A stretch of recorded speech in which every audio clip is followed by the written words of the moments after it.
Hey everyone, welcome back. This is Ruby and welcome to Strange Mind 6. Today we're going to be reading some short stories from the Book of the Bizarre, Freaky Facts and Strange Stories by Varla Ventura. And last video we had actually reached chapter 4 and started reading some stories of chapter 4. Now, I will say that chapter 4 is going to be, it could possibly be a bit gruesome. So if you're not into that, then, please choose another video. But it's, the title of chapter 4 is called Tender Murderers and Malevolent Males, Killing Good Tales of Terror. So I do want to forewarn everyone that's listening, and if you're okay with it, then let's continue. I want to ask that you please hit that like button and hit that subscribe button. I would greatly appreciate it. And grab your snacks, grab your drink, or if you want to just relax and listen, then that is good too. And we're gonna get right into it with The Murder in the Red Barn. This much sensationalized and notorious murder took place in Polstead near Ipswich, England, and achieved immortality in its many retellings. Maria, the daughter of a local mole catcher, was known about the village as a woman of loose morals. She bore an illegitimate son to Thomas Corder, the son of a wealthy local farmer. Later, William Corder, Thomas's younger brother, became enamored of Maria and eventually arranged to meet her in May of 1827 in the Red Barn of the family's farm, so they could travel together to Ipswich and get married. All accounts indicate that though Maria was seen heading to the barn, she was never seen again after that. In 1828, Maria's body was discovered in the Red Barn, and William Corder was hanged for her murder. Rah, rah, sis, boom, bah. Wanda Webb Holloway, a Channelview, Texas housewife, was just trying to be a good mother to her 8th grade daughter, Shanna Harper, who was trying out for the school's cheerleading squad and facing stiff competition in Amber Heath, a classmate who had gotten a spot on the squad 2 years in a row. Holloway had the idea that if she could have Heath's mother taken care of, the girl would be so grief-stricken she would drop out of cheerleading, assuring Holloway's daughter of the plum cheerleading spot. So, Holloway hired and conspired with a hitman, actually her ex-brother-in-law, even giving him a pair of diamond earrings as a down payment. But police got wind of the scheme before it could be carried out, and in September 1991, she was arrested for solicitation of murder. The Amy Fisher Story.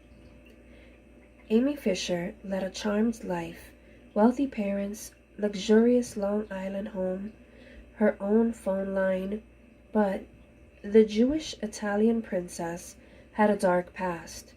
When she was 12, this is going to be a trigger warning for essay and rape.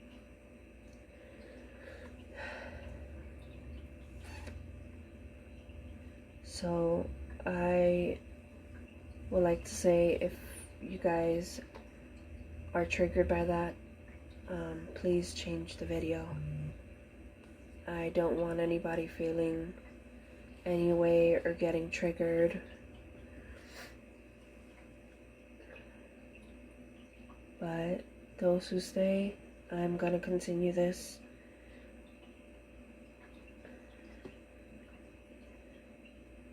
When she was 12, she was raped by the man who had been hired to retile her family's bathroom floor, and she was afraid to tell anyone, least of all her father, who was prone to violent rages. In 1991, when Amy totaled the white Dodge her father had brought her for her 16th birthday, Daddy took the car, and Amy to complete auto body and fender repair to get it fixed. It was there that 16-year-old Amy met Joey Budafuyoko. I know I'm saying the name wrong, I do apologize. Head mechanic and lady killer. The two felt a mutual attraction, and despite Joey's wife and 2 kids and Amy's tender age, they jumped headfirst into a torrid affair. They had sex in hotel rooms, in Amy's house, and on Joey's boat. At Joey's suggestion, Amy started working for ABBA escort service as a prostitute. She was so popular that she took her business freelance. After a couple months, she started sleeping with other men, but Joey didn't care. He was in it for the sex, which was apparently really, really good. Amy, on the other hand, loved Joey and begged him to leave his wife, which he refused to do. Amy wouldn't take no for an answer. After all, she'd grown up rich and privileged, and she was used to getting what she wanted. She wondered what would happen if Joey's wife, Mary Jo Budafuyoko, suddenly disappeared, and she then decided to make it happen. Amy promised Peter Gugenti, a Brooklyn College dropout, $800 and sex in exchange for use of his gun. On May 19, 1992, she went to the high school nurse's office and claimed she was sick and that she had to go home early. Peter picked her up in his Thunderbird, drove her to the the Budafuyoko home, and handed her the gun. Mary Jo answered the door wearing her sweats. She was painting some lawn furniture. After a brief conversation in which Amy claimed that her 16-year-old sister was having an affair with Joey, Mary Jo asked Amy to leave and retreated into the house. Before the door could swing shut, Amy had shot her in the head, severing Mary Jo's carotid artery. The rest is history, well documented in myriad made-for-TV movies, books, and websites dedicated to the Amy Fisher story. In fact, Amy posted bail for a whopping $2 million with the money she earned from TV and book deals. She was sentenced to 5 to 15 years in prison, and Joey spent 4 months in jail for statutory rape. As for Mary Jo, she survived despite major paralysis on one half of her face. That's horrible. Indiana Ogress. Belle Guinness was very practical. She murdered for money. Belle's first husband, Mads Sorensen, opened a confectioner's shop with her in 1896. The business didn't do so well, and it burnt down. Luckily, the couple had insurance. They bought several houses, each of which also burned down. Luckily, the houses were insured. Yeah, I see the pattern here. 2 of the couple's babies died of acute colitis, said the doctor. The children had been insured. And then in 1900s, Mads died from what the doctors decided was a heart attack. Bell collected on his 2 insurance policies totaling $8,000. Belle took the money and her remaining kids, including a foster daughter, Jeannie Olsen, and bought a 2-story brick farmhouse in LaPorte, Indiana in 1902. Belle was married again to a farmer named Peter Guinness. Peter, a widower, brought along his baby, who died a week after the wedding. Peter lasted about a year before a heavy iron sausage grinder fell onto his head from a top shelf. Daughter Myrtle confided to a school chum that Mama had conked Papa on the noggin and killed him, but nobody paid attention. Belle collected Peter's $3,000 insurance policy and dressed herself in mourning black, but not for long. Soon, Belle was placing ads in Scandinavian newspapers across the Midwest seeking a husband, widow with large farm looking for a helpmate. The ads went adding that it was important that the prospective groom produced money of his own so that she would know he wasn't merely a cad after her fortune. Corresponding with hopeful suitors, she would ask them to bring with them a sum of at least $1,000 to prove their sincerity. Ole Busberg, Olaf Lindblom, Herman Konitzer, Emil Tell, Olaf Jensen, Charles Nyberg, Tonis Lean, and who knows how many other Olafs, Olis, and Erics came to Laporte to woo Belle. Trouble was, none of them stayed. Belle would be seen with each man around town for a few days, hanging on his arm and adding his money to her bank, when suddenly he'd be gone. Gone back to Minnesota, gone back to Sweden, she would say, plowing her fields while wearing the coat and hat the man had left behind.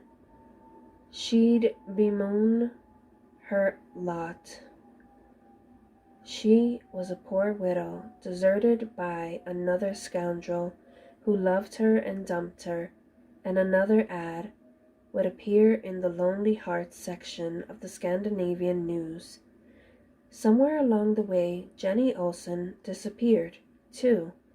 Belle told the neighbors that her foster daughter had gone to an exclusive girls' finishing school in California. Finally, in January 1908, Andrew Helgelin showed up in Laporte. bringing with him $1,000 as proof of his good intentions. Halogen had the good luck to disappear like the others, but when his brother Asa hadn't heard from Andrew in some months, he wrote to Belle. Belle wrote back, saying Andrew had returned to the old country. Asa didn't buy it. He announced that he was coming to Laporte to see for himself. On April 27, 1908, Belle visited a lawyer. A farmhand whom she had fired, Ray Lampshire, was harassing her. She said, and just in case anything happened to her, she wanted to make a will, leaving her money to her children. In the early morning hours of April 28th, Belle's farmhouse burned to the ground. Found in the ashes were the bodies of Belle and her 3 children, Ray Lampshire, the disgruntled farmhand, and also Belle's sometime lover, was arrested for arson and murder.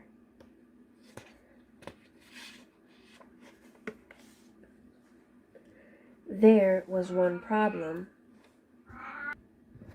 Sorry if you guys heard my cat. But getting back to the story, there was one problem. The body presumed to be Belle's was missing its head. Even without her head, it was obvious that this corpse was much smaller and lighter than the hefty widow. Then Asa Hellingen showed up in town, suspecting foul play in his brother's disappearance, and asking permission to dig around the farm. On May 5th, the first body was uncovered. It was brother Andrew, with fatal doses of arsenic and strychnine in his stomach. Quickly, the digging crew uncovered more bodies, including that of Jeannie Olsen. All in all, at least 13 bodies were dug up, but the final estimate was higher than that, perhaps 40, because of the numerous bone fragments found in the pig pen. Belle had been feeding her suitors' bodies to the pigs. Ray Lampshire was found guilty only of arson, because it was impossible to prove whether or not the headless corpse was Belle. He was sent to prison for 2 to 20 years and died there of tuberculosis 2 years later, still insisting that Belle was alive somewhere. He wasn't the only person who believed she was alive. Sightings of Belle became as common as UFO sightings would be 70 years later. In fact, a woman fitting her description was connected to a 1931 murder in California, where Belle was believed to have fled after the fire. Wow. And with that, I know it's going to be really short, but with that, we're going to end it for today. And I will see you guys next time. This is Ruby, signing off.